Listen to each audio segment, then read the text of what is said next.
Good morning વાલા વિદ્યાર્થીઓ. Mechanical એન્જિનિયરિંગની અંદર ડિપ્લોમા સેમેસ્ટર 4 આપણો જે સબ્જેક્ટ છે મેન્યુફેક્ચરિંગ એન્જિનિયરિંગ 2, જેમાં આપણે ચેપ્ટર નંબર 1 ડિસ્કસ કરી રહ્યા હતા. ઇન્ટ્રોડક્શન્સ અને મિકેનિક્સ ઓફ કટિંગ વિશે વાત કરી રહ્યા હતા, ચેપ્ટર નંબર 1, જેમાં લાસ્ટ લેક્ચરમાં આપણે ટાઈપ્સ ઓફ ચિપ્સ એટલે કે અલગ અલગ પ્રકારની જે ચિપ્સ પ્રોડ્યુસ થાય છે મશીનિંગ અથવા કટિંગ કરતી વખતે એના વિશે માહિતી મેળવી હતી. આજે ખૂબ જ ઇમ્પોર્ટન્ટ કહી શકાય એવી બીજી એક થિયરી આપણે ડિસ્કસ કરવા જઈ રહ્યા છીએ આજના લેક્ચરમાં. તો સ્ટાર્ટ કરીએ છીએ આજનો લેક્ચર. ચિપ બ્રેકરના કાર્યો અને પ્રકાર. હવે આપણને ખબર છે કે 3 અલગ અલગ પ્રકારની ચિપ પ્રોડ્યુસ થાય છે ડ્યુરિંગ ધી મશીનિંગ અથવા કટિંગ.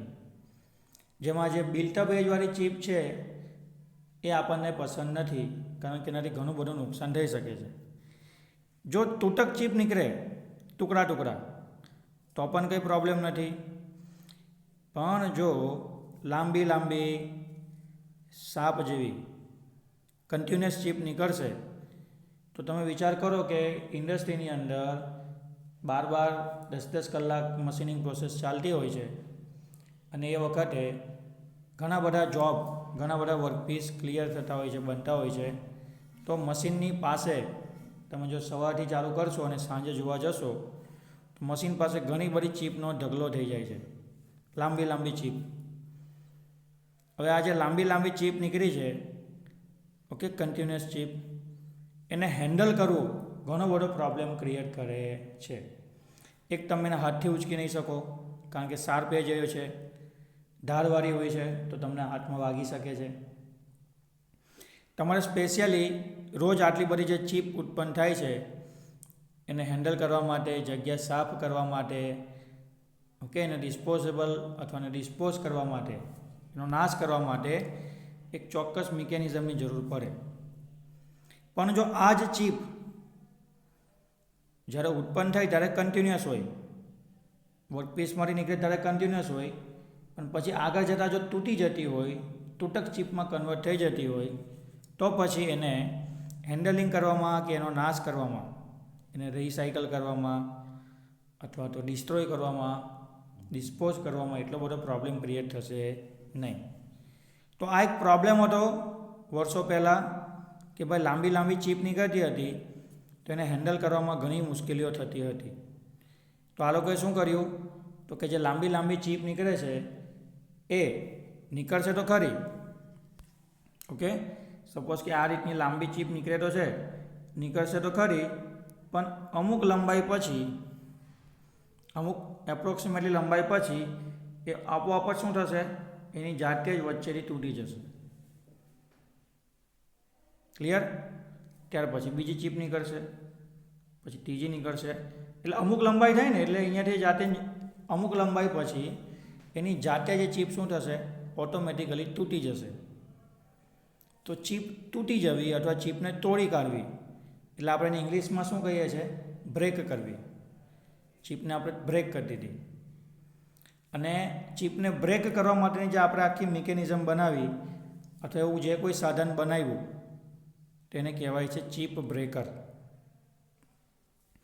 તો હવે હું ચિપ બ્રેકર શબ્દ બોલું તો તમને નવાઈ લાગશે નહીં. કેમ નવાઈ નહીં લાગે? તો કે ચિપ બ્રેકર એટલે શું, તો કે એવું સાધન અથવા એવી કોઈ અરેન્જમેન્ટ જે શું કરશે, અમુક લંબાઈ સુધી ચિપને નીકળવા દેશે અને ત્યાર પછી ઓટોમેટિક જ એને શું કરી નાખશે, કટ, તોડી નાખશે. એટલે જે કન્ટિન્યુઅસ ચિપ નીકળવાની હતી તે હવે ઓટોમેટિકલી તૂટક ચિપમાં કન્વર્ટ થઈ જશે, કે જેથી એને હેન્ડલ કરવામાં, એનું વહન કરવામાં, એને રિસાયકલ કે ડિસ્પોઝ કરવામાં પ્રોબ્લેમ થશે નહીં. તો આ છે આપણો ચિપ બ્રેકરનો કન્સેપ્ટ, કે અમુક લંબાઈ સુધી અથવા અમુક નાની લંબાઈ સુધી ચિપને કાઢવી અને ત્યાર પછી એને કટ કરી દેવી. ઓટોમેટિક થાય છે, તમારે ખાલી જસ્ટ અરેન્જમેન્ટ કરવાની છે. ક્લિયર છે? ચાલો જોઈએ શું કહે છે. જુદા જુદા વર્કપીસ પર મશીનિંગ વખતે જુદા જુદા પ્રકારની ચિપ નાની મોટી સાઇઝમાં પેદા થાય છે. કાસ્ટ આયર્ન અને મોટા ભાગે નોન ફેરસ ધાતુના મશીનિંગ વખતે પેદા થતી ચિપની સાઇઝમાં નાની હોય છે. ઓપરેટર કે મશીનિંગ કાર્યવાહીને મૂંઝવણ કે મુશ્કેલી પડતી નથી, પણ ડક્ટાઇલ મટીરિયલના મશીનિંગ વખતે પેદા થતી ચિપ એક ધારી અને કેટલીક વખત બિલ્ટઅપ એજ ધરાવતી હોય છે. મશીનિંગ દરમિયાન મુશ્કેલીઓ ઊભી કરે છે. લાંબી ચિપ જે હોય છે તે મશીનિંગ ઇચ્છિત કક્ષાનું ન બને. ચિપના ઉજાડાથી સરફેસ ફિનિશ બગડે છે. આવું ન બને તે માટે ચિપને અમુક લંબાઈએ તોડવા માટે ચિપ બ્રેકરનો ઉપયોગ કરવામાં આવે છે. ક્લિયર છે? પર્ટિક્યુલરલી ક્યારે?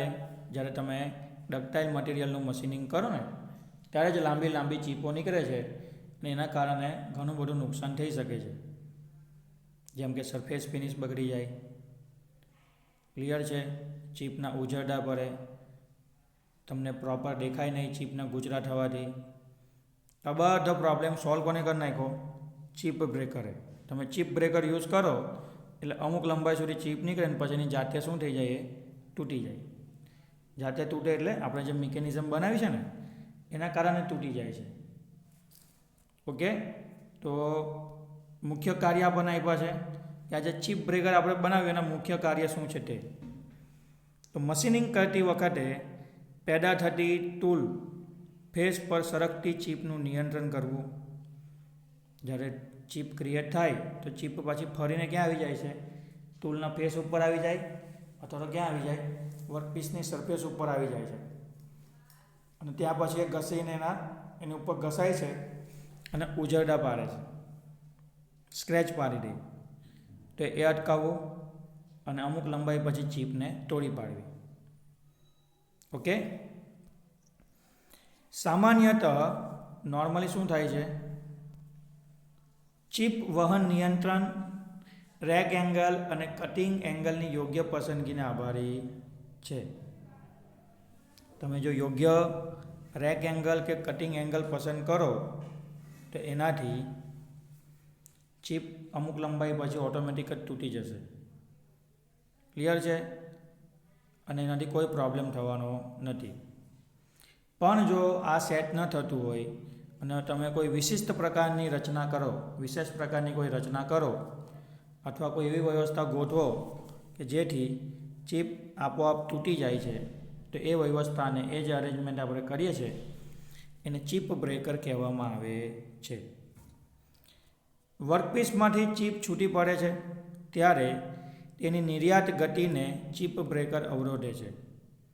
જેવી વર્કપીસની સપાટી પરથી ચિપ છૂટી પડીને આગળ વધે એટલે બરાબર સામે ચિપ બ્રેકર આપણે મૂકેલું હશે તો ચિપ બ્રેકર સાથે એ જે ચિપ નીકળે છે તે અથડાય છે. એટલે એવું કહેવાય કે ચિપની જે ગતિ થાય છે એને ચિપ બ્રેકર અવરોધે છે. એ અવરોધ ઊભા થવાને કારણે ચિપ નાની નાની લંબાઈમાં અથવા નાના નાના ટુકડામાં ઓટોમેટિક જ તૂટી જાય છે અને પરિણામે સરળતાથી એને દૂર કરી શકાય છે. ચિપ બ્રેકરના નિયંત્રણનો આ અવરોધ કટિંગ એજથી તેને રાખવામાં આવેલા અંતરના સાપેક્ષમાં કાર્યશીલ બને છે. એટલે તમારે તમારા કટિંગ ટૂલ ઉપર જ એક એવી અરેન્જમેન્ટ કરી દેવાની કે જ્યારે ચિપ નીકળે તો કટિંગ ટૂલના ફેસ ઉપર આવે, ફેસ ટૂલથી આગળ વધતા આપણે ચિપ બ્રેકર મૂક્યું હશે અથવા એવી કોઈ અરેન્જમેન્ટ કરી હશે જેનાથી ચિપની ગતિને અવરોધ ઉત્પન્ન થશે અને અવરોધ ઉત્પન્ન થવાથી ચિપ નાના નાના ટુકડામાં તૂટી જશે અથવા કપાઈ જશે. ઓકે, તો આ જે ચિપ બ્રેકર છે એને આપણે બે રીતના બનાવી શકીએ છીએ. સામાન્ય રીતે ચિપ બ્રેકરને મુખ્ય બે વિભાગમાં વહેંચી શકાય છે. પહેલું છે groove type chip breaker. Groove type એટલે કે સપોઝ આપણી પાસે આ કટિંગ ટૂલ છે, મારી પાસે આ રીતનું કટિંગ ટૂલ છે, તો હું શું કરીશ તો કે આટલે ઉપર શું કરીશ, એક ખાંચો બનાવી દઈશ, ગ્રુવ. શું કરીશ, આટલે આ રીતનું એક ગ્રુવ ખાંચો બનાવી દઈશ, જેને કારણે અહીંયા જ્યારે વર્કપીસ હશે એમાંથી ચિપ પ્રોડ્યુસ થશે તો ચિપ આ રીતની આગળ જશે અને અહીંયા ગોલ ગોલ ફરશે. ઓકે, આ રીતની એની ચિપ આગળ જશે અને ગોલ ફરશે અને આની અંદર ભેરવાશે. અંદર ભેરવાશે એટલે અવરોધ લાગશે. અવરોધ લાગવાને કારણે ચિપ તમારે અહીંયાથી તૂટી જાય. પછી બીજી ચિપ આવે, એ પણ તૂટી જાય. ક્લિયર? તો આ રીતના તમે ખાંચો પાડી શકો છો, ગ્રુવ પાડી શકો છો. ક્યાં? વર્કપીસની ટૂલની સરફેસ ઉપર. અથવા તો તમે પછી અહીંયા ટૂલની ઉપર આ રીતનું નાનું એક ઓબ્સ્ટ્રક્શન મૂકી શકો છો. જોજો આ રીતના ટૂલની ફેસ ઉપર, સરફેસની થોડી ઉપર, માથા ઉપર એક નાનો ધાતુનો ટુકડો નટ બોલ્ટ અથવા કોઈ બીજી અરેન્જમેન્ટથી રાખી શકો છો. હવે શું થશે તો કે અહીંયા વર્કપીસ હશે, ચીપ બનીને નીકળશે અને આ રીતના અહીંયા આગળ વધશે.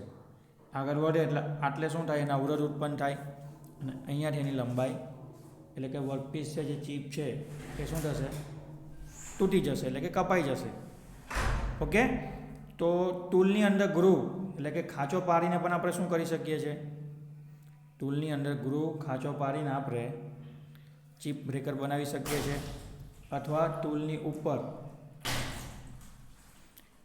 ઉપર કોઈ અવરોધ અથવા તો કોઈ મેટલનો ધાતુનો ટુકડો મૂકીને પણ આપણે બેઝિકલી ચીપ બ્રેકર બનાવી શકીએ છીએ. ઓકે? તો ગ્રુવ ટાઈપ મેં તમને સમજાવી દીધું, અવરોધક ટાઈપ એટલે કે ઓબ્સ્ટ્રક્શન ટાઈપ પણ મેં તમને સમજાવી દીધું. હવે ખરેખર એકચ્યુઅલીમાં દેખાતા કેવા છે એટલે કે કેવા દેખાશે એના વિશે હું તમને સમજાવીશ. ચાલો, જે આપણે ગ્રુવ ટાઈપ ચીપ બ્રેકરની વાત કરી, જો આ ગ્રુવ ટાઈપ ચીપ બ્રેકર છે. આ ઓકે, આ ટોપ વ્યૂ છે અને આ ફ્રન્ટ વ્યૂ છે. દેખાય છે? અહીંયા ગ્રુવ પાડેલો છે, વચ્ચે ખાંચો. ટોપ વ્યૂમાં ત્યાં દેખાશે અને ફ્રન્ટ વ્યૂમાં તમને ગ્રુવ અહીંયા દેખાશે. તો આને કહેવાય છે ગ્રુવ ટાઈપ ચીપ બ્રેકર. પછી તમે શું કરી શકો છો?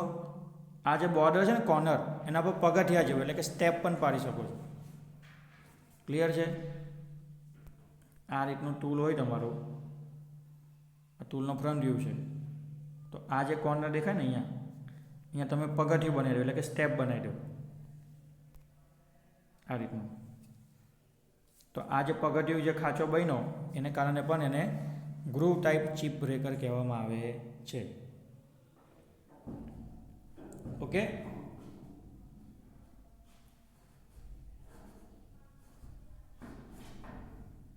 ખ્યાલ આવી ગયો? ચાલો હવે તમને બતાવું અવરોધક ટાઈપ ચીપ બ્રેકર, ઓબ્સ્ટ્રક્શન ટાઈપ.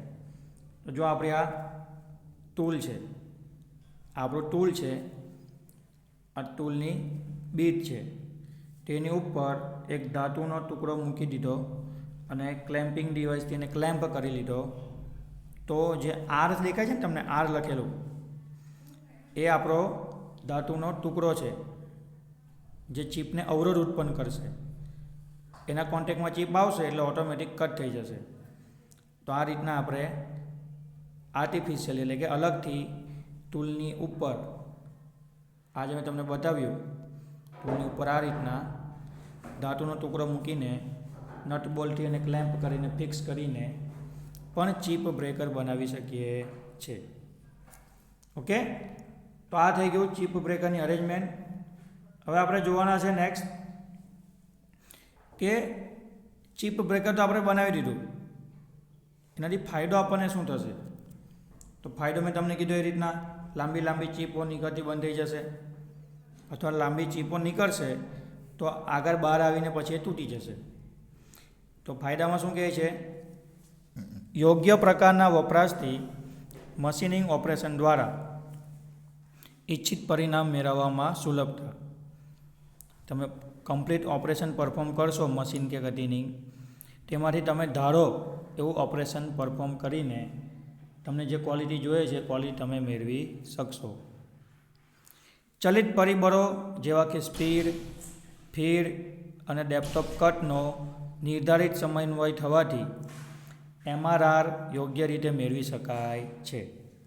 જે કટિંગ ફોર્સના પેરામીટર છે, જે મશીનિંગ અથવા કટિંગના જે પેરામીટર છે, સ્પીડ, ફીડ અને ડેપ્થ ઓફ કટ, એનો તમે પ્રોપર સમન્વય કરીને એટલે કે કોમ્બિનેશન કરીને મટીરિયલ રિમૂવલ રેટ જે મળે છે એને આપણે કંટ્રોલ કરી શકીએ છીએ. ઘસારો અને પાવર વપરાશ ઓછો થવાથી કિંમતમાં ઘટાડો થાય છે. એટલે કે જે બેફામ પાવર વપરાય છે, ગમે તેમ ટૂલ ઘસાય છે, એ આપણે ઘટાડી શકીએ છીએ. પ્રોડક્શન રેટ, ઉત્પાદનનો દર લગભગ આપણે એક સરખો ટકાવી રાખીએ છીએ અથવા ટકાવી શકીએ છીએ. યોગ્ય ક્લેમ્પિંગ કરવાથી ઓપરેટર અને મશીન ટૂલ બંનેની સલામતી જળવાઈ રહે છે. ઓકે, સેફટીની વાત કરી લાસ્ટ પોઈન્ટમાં.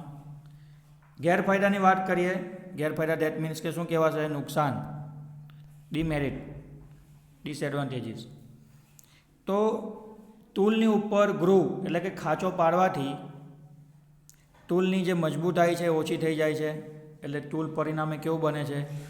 નબળું બને છે. ગ્રુવ પાડવા માટે ખાસ પ્રકારના ગ્રાઇન્ડિંગ વ્હીલની જરૂર પડે છે, એટલે તમારે ગ્રાઇન્ડિંગ વ્હીલને લાવવા માટેનો ખર્ચો થાય, ટૂલનો ખર્ચો થાય. કટિંગ કન્ડિશન બદલાતા ગ્રુવ ટૂલ કામમાં લઈ શકાય નહીં. જો કટિંગ કન્ડિશન બદલાઈ જાય તો ગ્રુવ પાડેલું કે ખાંચા પાડેલા ટૂલને ફરી પાછો આપણે યુઝ કરી શકતા નથી. ચિપના ફ્લોમાં અવરોધ પેદા કરે છે. ઘણીવાર એવું થાય કે ચિપ બ્રેકરની અંદર જ ચિપ શું થાય? ભેરવાઈને ગુજરું થઈ જાય, પછી બરાબર ત્યાં ચિપ ભેગી થયા કરે, ચિપ કટ થાય જ નહીં. તો તમારે શું કરવું પડે? મશીન બંધ કરીને જગ્યાને સાફ કરવી પડે. કટિંગ ફોર્સમાં વધારો થાય છે, જે થોડું ઘણું આપણા માટે નુકસાનકારક છે, અને જે પાવર વપરાશ છે એ વધી જશે. તો ચિપ બ્રેકર વાપરવાથી ફાયદા પણ ઘણા બધા છે, પણ સાથે સાથે થોડુંક આપણું નુકસાનવાળા પોઈન્ટ પણ આની અંદર વધારે આપ્યા છે. ઓકે, એડવાન્ટેજીસ 5 જ છે, જ્યારે ડિસએડવાન્ટેજીસ કેટલા છે? 6.